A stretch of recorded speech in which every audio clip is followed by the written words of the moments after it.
Hi students, कैसे हैं आप सब। Good morning. आज हम स्टडी करने जा रहे हैं क्लास 12th के बायोलॉजी के अंतर्गत लेसन 2, जिसका नाम है sexual reproduction in flowering plants. पुष्पीय पादपों में लैंगिक जनन। पुष्पीय पादपों में लैंगिक जनन हम इस अध्याय में पढ़ेंगे कि पुष्पीय पादपों में लैंगिक जनन कैसे होता है और लैंगिक अंग कौन कौन होते हैं। तो याद रखेंगे बच्चों। सबसे पहले यहाँ हम एक पुष्प का स्ट्रक्चर देखेंगे। अब पुष्प में देखेंगे कि लैंगिक अंग कौन कौन होते हैं। तो सबसे पहले हम इसमें देखेंगे बच्चों कि पुष्पीय पौधों में जो लैंगिक अंग होता है वो क्या होता है। तो याद रखेंगे, लैंगिक अंग, सेक्सुअल ऑर्गन, लैंगिक अंग पुष्पीय पौधों में पुष्प ही होता है, फ्लावर ही होता है। तो यहाँ पर अब हम स्टडी करेंगे पुष्प की संरचना। तो याद रखेंगे बच्चों, पुष्प की संरचना।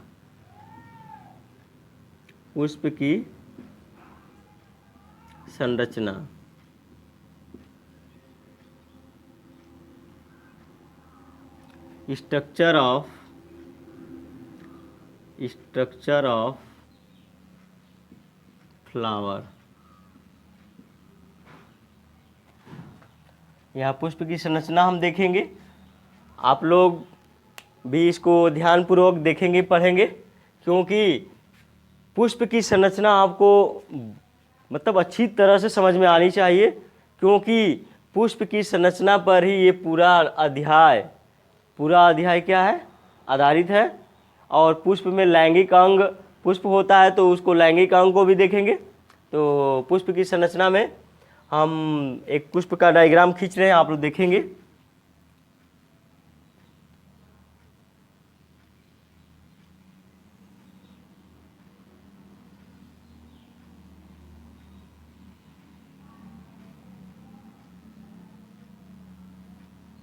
आप लोग बच्चों ध्यान से देखते रहेंगे, क्योंकि स्ट्रक्चर आपको भी बनानी आनी चाहिए। स्ट्रक्चर जब तक आप लोग क्लियर नहीं हो पाएंगे, स्ट्रक्चर जब तक नहीं बना पाएंगे, तब तक आप लोग को ये समझ में नहीं आएगा। समझ में भी आएगा तो स्ट्रक्चर नहीं जानेंगे तो कैसे आप नर भाग मादा भाग जान पाएंगे।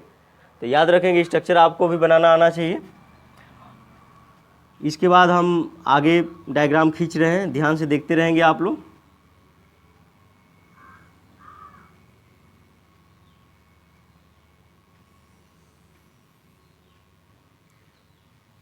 ये हो गए आपके दलपुंज। पुष्प के भाग में देखेंगे दलपुंज कहलाते हैं। ये नर भाग होते हैं,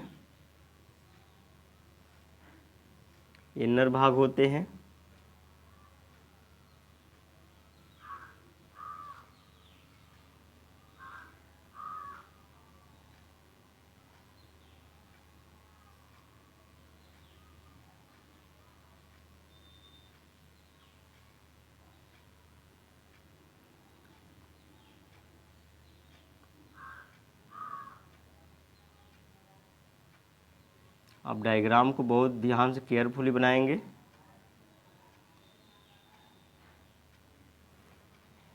याद रखेंगे स्टूडेंट्स, ये हो गए नर भाग और यहाँ से लेकर यहाँ तक हो गया मादा भाग। अभी इसका नामकरण करेंगे, पहले चित्र बना लेते हैं।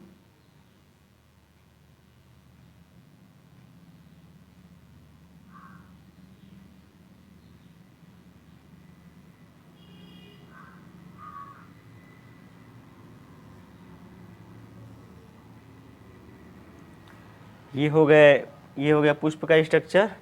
इसके बीच में बीजांड होते हैं, बीजांड को भी बना लेते हैं।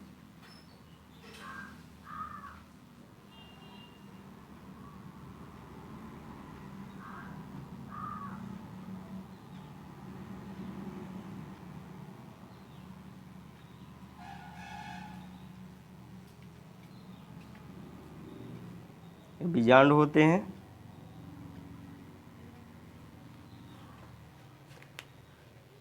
बीजांड, यहाँ पर बीजांड की संख्या 6 है, 3 पेयर में है। अब इसका नामकरण देख लेते हैं। पुष्प स्ट्रक्चर में नामकरण इसका बहुत ज़रूरी है। तो सबसे पहले देखेंगे ये नीचे ग्रीन कलर का जो स्ट्रक्चर होता है, जो पुष्प को आधार से जोड़ कर रखता है, इसको कहा जाता है, इंग्लिश में कहा जाता है कैलिक्स, हिंदी में कहा जाता है वाह्यदल पुंज। वाह्यदल पुंज, वाह्यदल पुंज, इसको इंग्लिश में कहते हैं कैलिक्स। याद रखेंगे स्टूडेंट्स, जो पुष्प के आधार से जोड़ कर रखता है ये ग्रीन कलर का स्ट्रक्चर, इसको वाह्यदल पुंज कहते हैं। ये जो रंगीन भाग होता है, पुष्प का रंगीन भाग, यह बच्चों कहलाता है दलपुंज। दलपुंज, इसको इंग्लिश में कहते हैं कोरोला।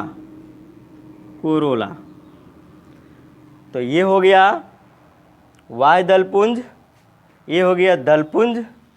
अब देखेंगे बच्चों, ये हो गया इसका नर भाग। ये जो होता है ये नर भाग कहलाता है, नर भाग। मेल पार्ट, मेल पार्ट जिसको कहा जाता है पुमंग। पुमंग, एंड्रोसियम। एंड्रोसियम, एंड्रोसियम कहा जाता है। जबकि यहाँ से लेकर यहाँ तक जो स्ट्रक्चर आप देख रहे हैं, ये कहलाता है मादा भाग। ये कहलाता है मादा भाग। मादा भाग, इसको फीमेल पार्ट कहते हैं, फीमेल पार्ट। इसका नाम है जायांग। जायांग, जिसको गाइनोसियम कहते हैं, गाइनोसियम। याद रखेंगे बच्चों, लैंगिक जनन होने में, लैंगिक जनन को होने में दो चीज़ें आपके पास, दो चीज़ें होनी चाहिए। एक नर भाग, एक मादा भाग होना आवश्यक है। आपको पता है कि लैंगिक जनन में क्या होता है कि नर से नर होता है और मादा होता है, और नर से नर युग्मक बनते हैं, और बच्चों मादा से मादा युग्मक बनते हैं, मादा युग्मक बनते हैं, और दोनों के बीच निषेचन क्रिया होती है तो युग्मनज बनता है, युग्मनज बनता है। और यह युग्मनज किस में परिवर्तित हो जाता है? भ्रूण में, और भ्रूण से बनती है नई संतान, नई संतान। तो याद रखेंगे। तो यहाँ पर पुष्पी पौधों में हम पढ़ रहे हैं, तो भ्रूण से अब यहाँ पर नई संतान नहीं बनेगा, यहाँ पर डायरेक्ट बच्चों बनेगा सीड, जिसको हम क्या कहते हैं? बीज कहते हैं। तो याद रखेंगे। तो इसमें दो चीज़ें होना आवश्यक है, नर भाग और मादा भाग। और एक चीज़ इसमें आप लोग ध्यान से याद रखें कि नर भाग को पुमंग कहते हैं, जबकि मादा भाग को जायांग कहते हैं। तो इसमें लैंगिक जनन में आप लोगों ने देख लिया कि लैंगिक जनन में भाग लेने वाले जो पार्ट होते हैं पुमंग और जायांग होते हैं, इनको आवश्यक चक्र भी कहते हैं। ये पुष्प के क्या होते हैं? आवश्यक चक्र होते हैं।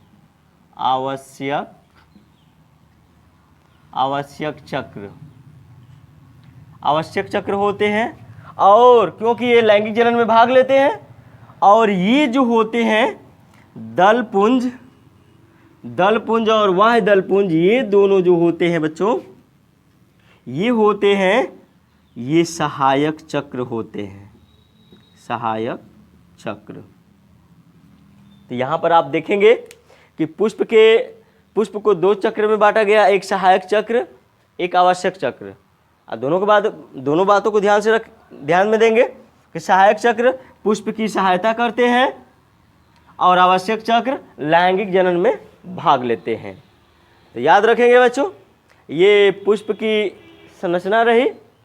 अभी इसमें आगे बता देते हैं आपको कि जो वाह्यदल होता है, वाह्यदल पुंज होता है, यह पूरी स्ट्रक्चर को वाह्यदल पुंज कहते हैं। जैसे यहाँ पर हमने ये जो ग्रीन कलर का स्ट्रक्चर दिखा रखा है आपको, सबको वाह्यदल पुंज कहते हैं, जबकि इसकी यूनिट को, एक भाग को बच्चों कहते हैं वाह्यदल। वाह्यदल, जिसको बच्चों कहते हैं सेपल, सेपल कहते हैं। अर्थात वाह्य दल की यूनिट, वाह्य दल पुंज की यूनिट क्या हुई? वाह्य दल, जिसको सेपल कहते हैं। सेम कंडीशन उसी तरह दल पुंज पूरे रंगीन कलर का जो स्ट्रक्चर होता है, जिसको हम लोग पंखुड़ी भी कहते हैं अपनी भाषा में, यह जो रंगीन कलर का स्ट्रक्चर होता है पुष्प का, यह दलपुंज कहलाता है। और इसकी यूनिट, एक भाग को, अर्थात इसकी जो यूनिट होती है, इसको कहा जाता है दल, इंग्लिश में कहते हैं पेटल। तो आप लोगों ने यहाँ देखा कि दलपुंज की यूनिट दल हुई, जिसको पेटल कहते हैं, और वाह्य दलपुंज की यूनिट वाह्य दल हुई। इसी तरह जयांग आप देख रहे हैं, जयांग यहाँ से लेकर यहाँ तक होता है। जयांग के 3 भाग होते हैं, इसको बोलते हैं वर्तिकाग्र,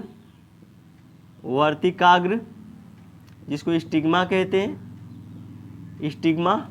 और यहाँ से यहाँ तक जो नुकीला संरचना, यहाँ से लेकर यहाँ तक जो नली रूपी संरचना, इसको बच्चों बोलते हैं वर्तिका, जिसको स्टाइल कहते हैं इंग्लिश में। और ये जो पूरा फूला हुआ भाग देख रहे हैं, ओवल शेप स्ट्रक्चर, इसको बच्चों बोला जाता है अंडाशय। इसको कहा जाता है ओवरी, इंग्लिश में ओवरी। तो याद रखेंगे जयांग के कितने भाग हुए? 3 भाग, वर्तिकाग्र, वर्तिका और अंडाशय। याद रखेंगे एक और चीज कि जो जयांग होता है, इसकी यूनिट को कहते हैं स्त्री केसर। जयांग की यूनिट क्या होती है बच्चों? स्त्री केसर, जिसको पिस्टिल कहते हैं, पिस्टिल। हाँ, दोनों में अंतर क्या होता है? तो जयांग के अंतर्गत जो बीजांड की संख्या होती है, ओव्यूल, नंबर ऑफ ओव्यूल 2 या 2 से अधिक हो सकते हैं, जबकि स्त्री केसर में मात्र एक ही बीजांड होता है, एक ही ओव्यूल होता है।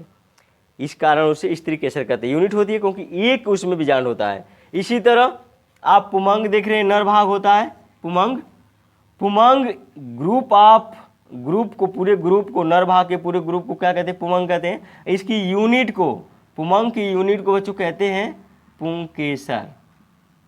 पुंकेसर, जिसको स्टेमेन कहते हैं इंग्लिश में, स्टेमेन। यहाँ आप लोगों ने देखा कि वाह्य दलपुंज की यूनिट वाह्य दल, दलपुंज की यूनिट दल, और जयांग की यूनिट स्त्री केसर, और पुमंग की यूनिट पुंकेसर। तो ये पुष्प की संरचना है। और पुष्प की संरचना में अब देखेंगे हम पुष्प के भाग। अगला हमारा टॉपिक होगा पुष्प के भाग, पार्ट ऑफ फ्लावर। तो याद रखेंगे बच्चों, अब इसमें हम पढ़ेंगे पुष्प के भाग। हमारा अगली हेडिंग होगी पुष्प के भाग।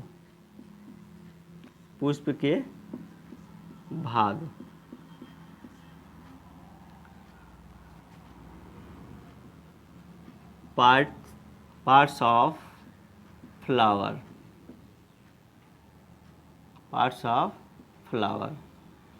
तो यहाँ देखेंगे पुष्प के भाग में पहला वाह्य दलपुंज हम लेते हैं। तो इसको वाह्य दलपुंज और दलपुंज को हम किसके अंतर्गत पढ़ेंगे? सहायक चक्र के अंतर्गत। तो पहला हमारा रहेगा बच्चों पुष्प के भाग में, पहला रहेगा सहायक चक्र।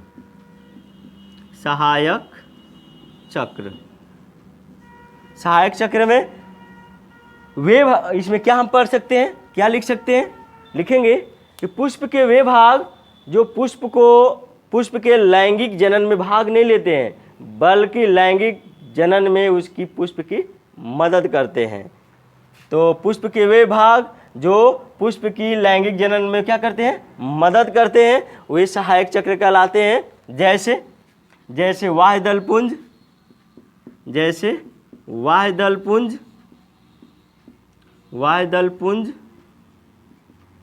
और दूसरा है बच्चों दलपुंज। तो वाह्य दलपुंज और दलपुंज इसको कहते हैं कैलिक्स, इसको बच्चों बोलते हैं कोरोला। तो यहाँ पर देखिए पुष्प के वे भाग जो पुष्प को लैंगिक जनन में सहायता करते हैं, सहायक चक्र कहलाते हैं। और सहायक चक्र में वाह्य दलपुंज और दलपुंज आते हैं। जबकि दूसरा हम पढ़ेंगे नेसेसरी पार्ट, आवश्यक चक्र। आवश्यक चक्र, आवश्यक चक्र, इसके अंतर्गत क्या पढ़ेंगे बच्चों? पुष्प के वे भाग जो लैंगिक क्रिया में या लैंगिक जनन में भाग लेते हैं। पुष्प के वे भाग जो लैंगिक जनन में भाग लेते हैं आवश्यक चक्र कहलाते हैं। जैसे जैसे आपका हो गया बच्चों इसमें पुमंग, पुमंग जिसको कहते हैं एंड्रोसियम, एंड्रोसियम, और बच्चों दूसरा है जायांग, जायांग जिसको कहते हैं गाइनोसियम, गाइनोसियम। तो यहाँ आप लोगों ने देखा पुष्प के वे भाग जो लैंगिक जनन में भाग लेते हैं आवश्यक चक्र कहलाते, पुमंग और जयांग आवश्यक चक्र हैं। तो इसमें पूछा जाता है कि पुष्प क्या आवश्यक चक्र कौन है? तो पुमंग और जयांग। जबकि सहायक चक्र क्या है? तो बच्चों दलपुंज और वाह्य दलपुंज। तो अब एक एक करके पढ़ते हैं। तो यहाँ से पढ़ेंगे सबसे पहले वाह्य दलपुंज क्या होता है, तो मिटा देते हैं और पढ़ते हैं।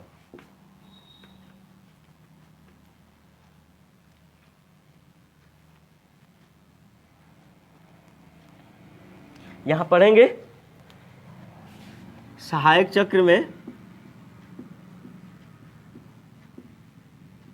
सहायक चक्र के अंतर्गत पढ़ेंगे बच्चों पहला वाह्य दलपुंज, वाह्य दलपुंज, वाह्य दलपुंज, इसको कहते हैं काइलिक्स। याद रखेंगे, इसमें नोट कर सकते हैं कि पुष्प का यह भाग, पुष्प का यह भाग ग्रीन कलर का होता है, हरे रंग का होता है। पुष्प का यह भाग, पुष्प का यह भाग हरे रंग का होता है, होता है तथा तथा पुष्प को आधार से जोड़कर रखता है, आधार से जोड़कर रखता है, आधार से जोड़कर रखता है, आधार से जोड़कर रखता है। याद रखेंगे बच्चों। और कली के समय, ये कली के समय क्या करता है बच्चों? ये कली के समय पुष्प की रक्षा करता है, पुष्प की रक्षा या सुरक्षा करता है, लिख सकते हैं सुरक्षा करता है। ठीक है, तो आप लोगों ने देखा यहाँ पर कि यह पुष्प का यह भाग हरे रंग का होता है, ग्रीन कलर का स्ट्रक्चर होता है और पुष्प को आधार से जोड़कर रखता है, पुष्प को आधार से जोड़कर रखता है। और कली के समय जब बड होता है, जिस समय फूल अभी खिला नहीं होता, उस समय उसकी क्या करता है? सुरक्षा करता है। इसकी यूनिट, इसकी इकाई को, इसकी इकाई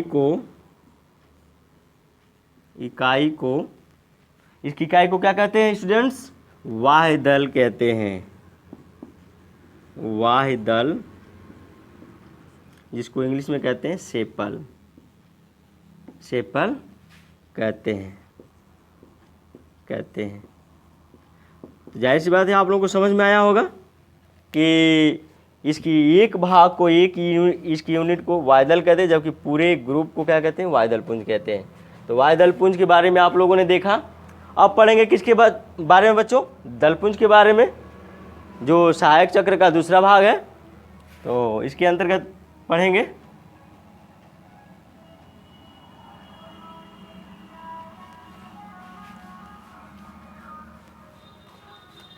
दूसरा चलेगा बच्चों आप लोगों का दलपुंज, दलपुंज जिसको कहते हैं कोरोला, कोरोला। याद रखेंगे स्टूडेंट्स, दलपुंज क्या होता है, तो ये अलग अलग पुष्प में अलग अलग रंग का होता है, तो हम डायरेक्ट एक ही शब्द यूज कर सकते हैं, रंगीन भाग। ये लाल, पीला, नीला, बैगनी, अलग अलग पुष्पों में अलग अलग रंग का होता है, तो इसीलिए इसको कहेंगे यह पुष्प का रंगीन भाग है, रंगीन भाग होता है, यह पुष्प का रंगीन भाग होता है, यह पुष्प का रंगीन भाग होता है, एवं परागण के लिए, परागण पॉलिनेशन कहा जाता है, अभी बताएंगे पॉलिनेशन क्या होता है। परागण के लिए कीटों में आ जाएंगे बच्चों, कौन कौन, भंवरे, मधुमक्खियाँ,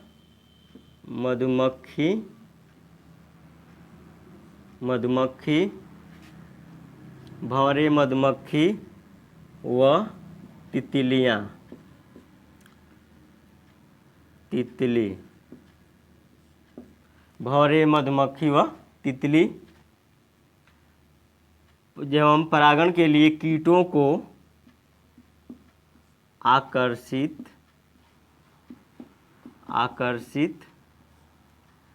करता है। याद रखेंगे बच्चों, यह जो रंगीन भाग होता है, यह परागण के लिए कीटों को क्या करता है, आकर्षित करता है। परागण किसे कहते हैं, तो जब बच्चों याद रखेंगे, नर भाग में, जो नर भाग देख रहे हैं, नर भाग में इसका नर युग्मक बनता है, जिसको हम परागकण भी कहते हैं। परागकण जब इसमें बनता है, तो यही परागकण यहाँ वर्तिकाग्र पर पहुँच जाता है, तो परागण कहलाता है। परागण बताएंगे कि परागण कितने प्रकार का होता है, स्वपरागण, पर परागण के प्रकार बताएंगे। तो सिर्फ इतना जानिए कि परागण क्या है, कि पराग कणों का पराग कोश से निकलकर वर्तिकाग्र पर पहुंचना परागण कहलाता है। तो कीटों में बच्चों भंवरे, मधुमक्खी और तितली क्या करते हैं, पुष्पों पे बैठते हैं, और पुष्पों पे बैठते हैं तो ये जो पराग कण होते हैं उनके पैरों में या उनके बॉडी के अंतर्गत चिपक जाता है, एक पुष्प पे से दूसरे पुष्प में जाते हैं, तो ये पराग कण स्थानांतरित होते रहते हैं, अर्थात उसके वर्तिकाग्र पर पहुंचते रहते हैं, अर्थात परागण की क्रिया होती रहती है। याद रखेंगे, कई बार पूछा जाता है कि सबसे बेस्ट पॉलिनेटर कौन होता है, तो याद रखेंगे बच्चों, ऑप्शन में यदि दिया रहेगा मधुमक्खी, तो सबसे बेस्ट पॉलिनेटर अर्थात पॉलिनेशन सबसे ज़्यादा करने वाला जो कीट होता है वो क्या होता है, मधुमक्खी होता है। यहाँ तक कि वैज्ञानिकों का कहना है कि यदि मधुमक्खियाँ गायब हो जाएंगी इस दुनिया से, तो फल का बनना भी बंद हो जाएगा, अर्थात अनाज या फल होना बंद हो जाएगा। तो याद रखेंगे, बहुत इंपॉर्टेंट है हम लोगों के लिए भी। तो मधुमक्खियाँ बेस्ट पॉलिनेटर मानी जाती है। तो आप लोगों ने देखा कि दलपुंज क्या होता है, कि यह पुष्प का रंगीन भाग होता है एवं परागण के लिए कीटों को आकर्षित करता है। इसकी यूनिट क्या होती है बच्चों, इसकी इकाई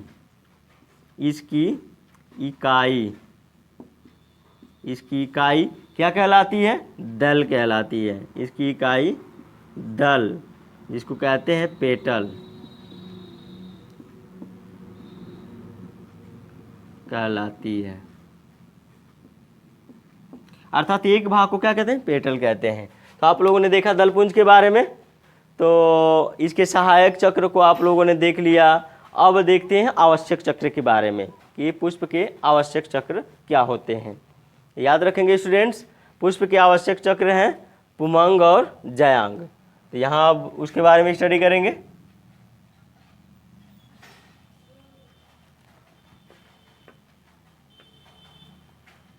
अब हमारा अगला टॉपिक होगा दूसरा, आवश्यक चक्र।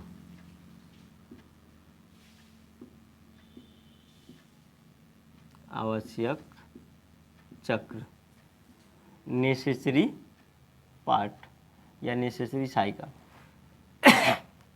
आवश्यक चक्र क्या होते हैं, तो याद रखेंगे स्टूडेंट्स, वे पुष्प के वे भाग जो लैंगिक क्रिया में भाग लेते हैं, लैंगिक जनन में भाग लेते हैं।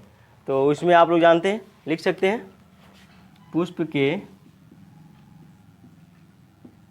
वे भाग जो लैंगिक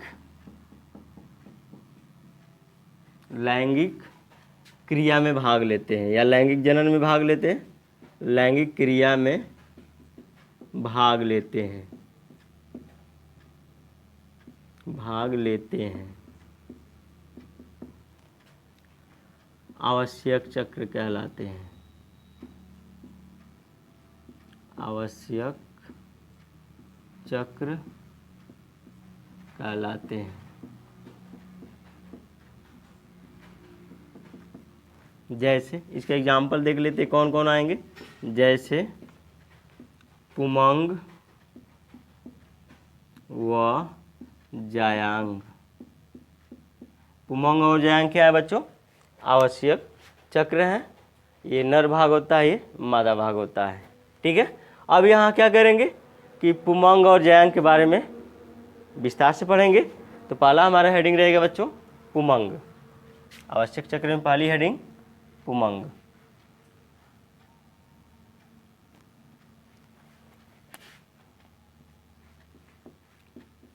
पुमंग जिसको आप लोग जानते हैं इंग्लिश में एंड्रोसियम।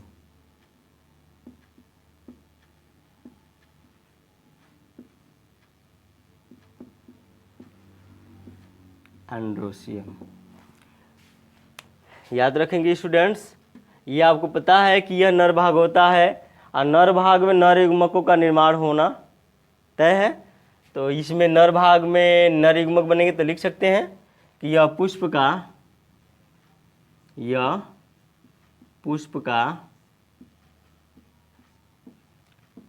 नर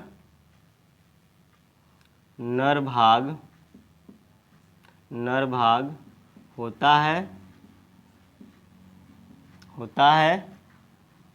यह पुष्प का नर भाग होता है जिसके अंतर्गत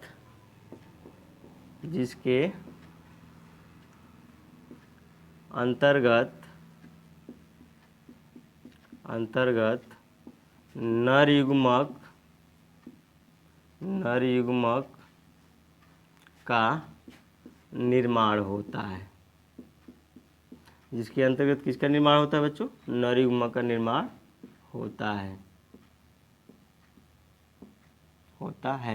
इसकी इकाई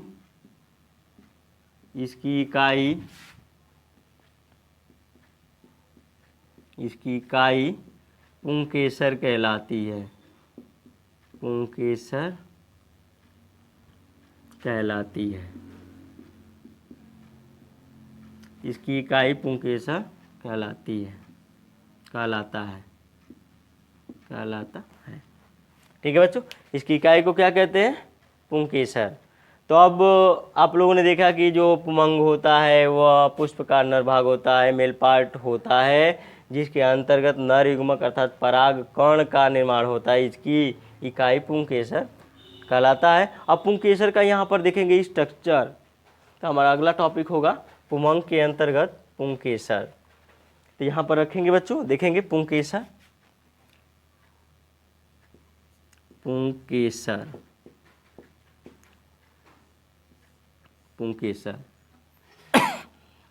जिसको स्टेमेन कहते हैं, स्टेमेन।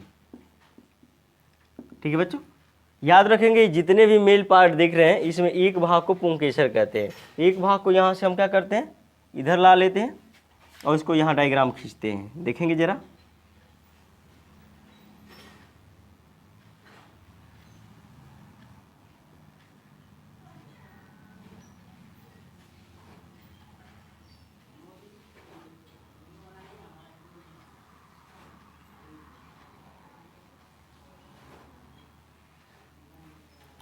ये पुंकेसर हो गए, उसी में से एक को हमने आपके सामने यहाँ रखा है, पुंकेसर।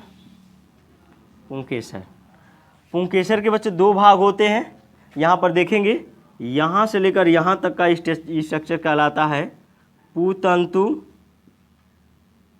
पुतंतु या इसे तंतु भी कहते हैं, तंतु। इंग्लिश में कहते हैं फिलामेंट, फिलामेंट। तो ये जो डंठल रूपी संरचना देख रहे हैं इसको फिलामेंट कहते हैं। और ये जो फूला हुआ भाग देख रहे हो बच्चों, इसको कहा जाता है परागकोश, परागकोश, जिसको कहा जाता है एंथर, एंथर। तो यहाँ पर देख लिया आप लोगों ने कि पुंकेसर के कितने भाग हैं, 2 भाग, पुतंतु जो मादा भाग से जुड़ा होता है और एक परागकोश जो ऊपर भाग जिसमें परागकणों का निर्माण होता है। इसके अंतर्गत ये बच्चों परागकण भरे होते हैं, परागकण,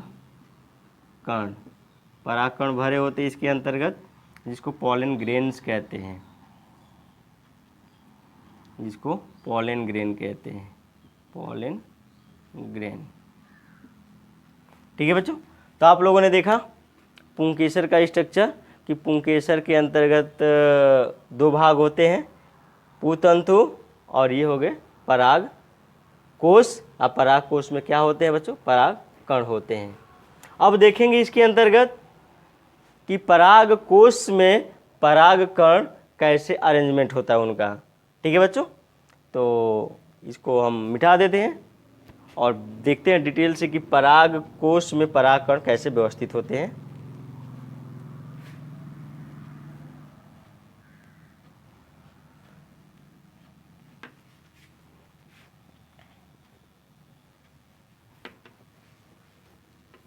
पुष्प की संरचना आप लोग ध्यान से बना लीजिएगा और पुष्प के बारे में डिटेल आप लोग जानकारी रख लेंगे। हाँ, यहाँ अब स्टडी करेंगे किसके बारे में बच्चों, यहाँ पर थोड़ा हम पुष्प का फिर छोटा सा स्ट्रक्चर खींच लेते हैं, समझने में आसानी होगी।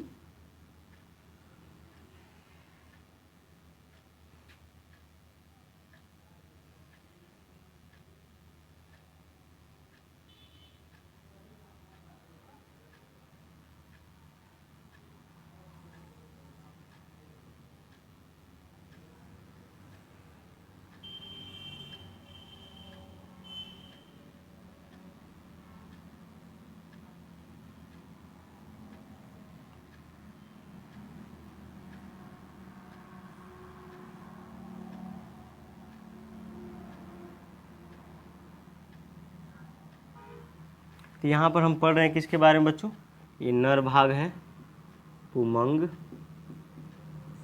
ये मादा भाग है जायांग, जायांग, ये हो गया बच्चों दलपुंज, दलपुंज, ये हो गए वाह्यदलपुंज, वाह्यदलपुंज, वाह्यदलपुंज। तो अब यहाँ पर हम किसके बारे में, इसकी यूनिट के बारे में पढ़ रहे हैं। पुमंग की यूनिट क्या होती है बच्चों, पुंकेसर, पुंकेसर के बारे में हम पढ़ रहे हैं। पुंकेसर जिसको बच्चों कहा जाता है स्टेमेन, स्टेमेन के बारे में आप लोग स्टडी कर रहे हैं। स्टेमेन तो हम इसको अभी जस्ट बनाए थे आपके सामने।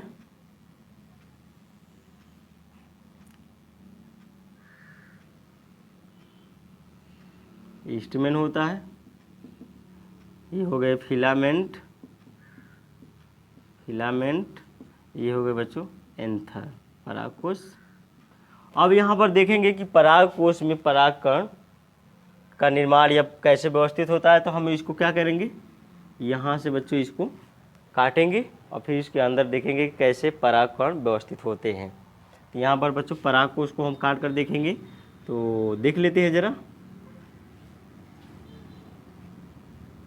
फिगर से मत घबराइएगा क्योंकि फिगर आप लोगों को समझ में आना चाहिए।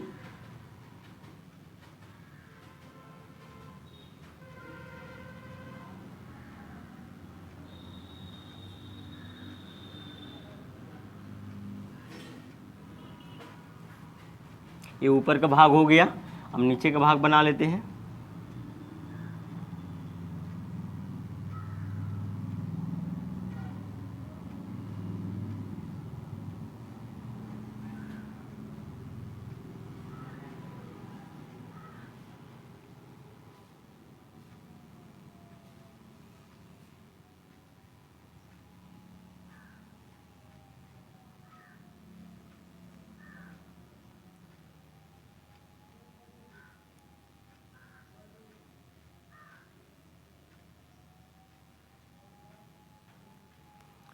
ये बच्चों नीचे का भाग हो गया। इसमें ये परागकण क्या होते हैं, ऐसे व्यवस्थित होते हैं, इसमें परागकण भरे होते हैं।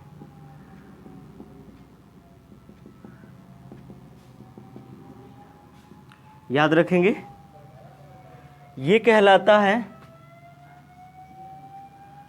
लघु बीजाणु धानी। लघु बीजाणु धानी, इसको इंग्लिश में कहते हैं माइक्रो स्पोरेंजियम। माइक्रो स्पोरेंजियम कहते हैं। ये लघु बीजाणु धानी होता है बच्चों, जिसमें लघु बीजाणु अर्थात परागकण व्यवस्थित होते हैं। लघु बीजाणु अर्थात परागकण को ही कहा जाता है। यहाँ देखेंगे कि एंथर के अंतर्गत यही जो स्ट्रक्चर है हमने काट कर यहाँ दो भागों में बताया। अपर लेवल ये हो गया, अपर वाला भाग, और लोअर वाला भाग ये हो गया, जिसमें परागकण व्यवस्थित है। याद रखोगे बच्चों। तो यहाँ पर देखेंगे कि कैसे परागकण लघु बीजाणु धानी में बनते हैं और कैसे व्यवस्थित होते हैं। इनको कहा जाता है चैम्बर, प्रकोष्ठ हिंदी में कहा जाता है चैम्बर। चैम्बर, ये चैम्बर, कितने चैम्बर यहाँ पर? 4 चैम्बर्स हैं। अर्थात कहा जाए कि लघु बीजाणु धानी या फिर इसको 4 चैम्बरों में पूरे लघु बीजाणु धानी को 4 चैम्बरों में व्यवस्थित कर सकते हैं। 1 2 3 4, ये 4 चैम्बर में व्यवस्थित होता है, इसको प्रकोष्ठ बोला जाता है। तो याद रखेंगे। अब हम स्टडी करेंगे इसके बाद में कि इसके अंतर्गत लघु बीजाणु अर्थात परागकण का निर्माण कैसे होता है। तो अब अगला टॉपिक होगा हमारा इसके अंतर्गत लघु बीजाणु धानी में लघु बीजाणु का निर्माण कैसे होता है। इसको पढ़ते हैं किसके अंतर्गत। आप लोग लैंगिक जनन में 3 प्रोसेस जाने थे। 3 प्रोसेस क्या है? निषेचन पूर्व घटना, निषेचन पूर्व घटना, और दूसरा था बच्चों निषेचन, और तीसरा था निषेचन पश्य घटना। निषेचन पश्य घटना, पश्य घटना। याद रखेंगे स्टूडेंट्स। निषेचन पूर्व घटना में क्या होता है? युग्मक निर्माण होता है, युग्मक जनन होता है। तो अब यहाँ पर युग्मक जनन पढ़ेंगे, अर्थात लघु बीजाणु धानी में लघु बीजाणुओं का निर्माण। और लघु बीजाणु क्या है? युग्मक है। तो युग्मक जनन की घटना अब इसके अंतर्गत पढ़ेंगे, निषेचन पूर्व घटना के अंतर्गत। तो अगला टॉपिक हम पढ़ेंगे निषेचन पूर्व घटना, जिसमें हम युग्मक जनन स्टडी करेंगे। और युग्मक कहाँ बनते हैं? लघु बीजाणु धानी में। ठीक है बच्चों। तो अगला टॉपिक होगा हमारा निषेचन पूर्व घटना में लघु बीजाणु जनन, माइक्रोस्पोरोजेनेसिस। ठीक है। तो इसको यहीं तक रहने देते हैं। अगले टॉपिक को हम अगले वीडियो में देखेंगे और इस चैप्टर को ध्यान से पढ़ेंगे। यहाँ से ढेर सारे क्वेश्चन आपके एग्जाम में पूछे जाते हैं। यदि आपको ये चैप्टर पसंद आए तो लाइक करिए, शेयर करिए और साथ साथ सब्सक्राइब भी करिए। धन्यवाद।